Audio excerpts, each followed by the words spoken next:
बात है विक्रम संवत 1908 की सावन भादों के दिन थे। चारों तरफ मूसलाधार बरसात हो रही थी। तब परमपिता परमेश्वर शंकर भगवान ने अपनी लीला रचाई और अपने तेज से एक अलख महापुरुष को प्रकट किया और भोलेनाथ ने उन्हें निरंजन नाम से भोलेनाथ जी से आदेश पाकर बाबा निरंजन भूलोक पर आ पहुंचे।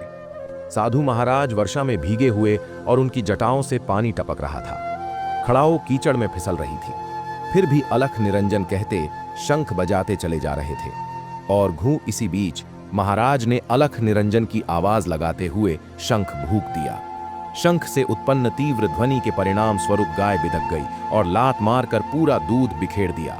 दूध को बिखरा हुआ देख गोविंद सिंह की पत्नी का पारा, अरे ढोंगी, अरे कपटी, तुझे शर्म नहीं आई? ये पीले वस्त्र पहनकर और लंबा तिलक लगाकर क्यों भीख मांगता फिर रहा है? तेरे से कमाकर नहीं खाया जाता। क्या हट्टी कटी देह लेकर घूम रहा है?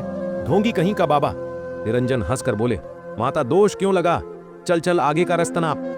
बाबा निरंजन मुस्कुराते हुए वहां से चल पड़े। इसी दौरान दूर झोपड़ी के पास बैठे गोविंद सिंह जी के पिता श्री न्यादर सिंह जी की नजर बाबा पर पड़ी।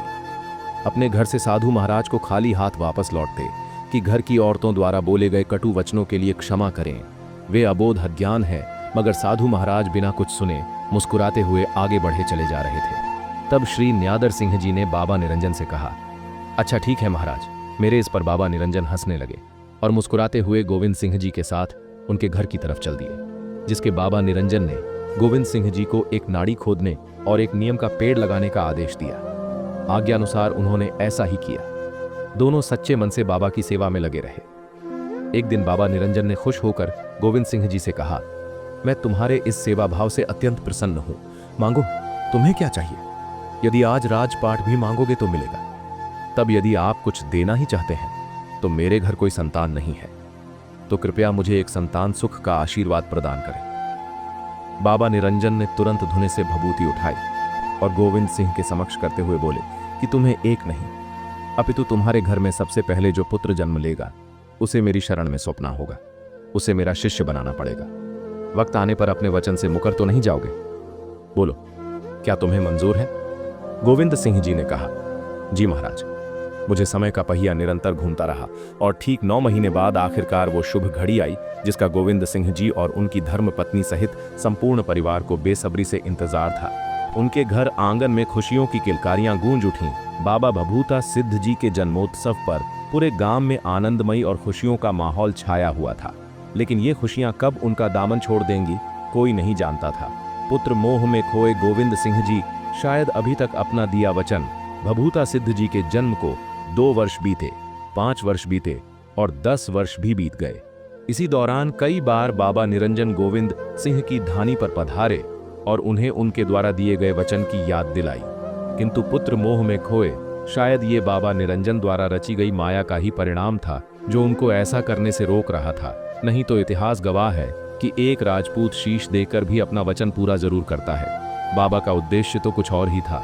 इसी दौरान भभूता सिंह और गोविंद सिंह जी को फटकार लगाते हुए कहा, तुम अपने द्वारा दिए गए वचन पर अडिग क्यों नहीं हो? तुम अपना वचन पूरा करने से पीछे हट रहे हो।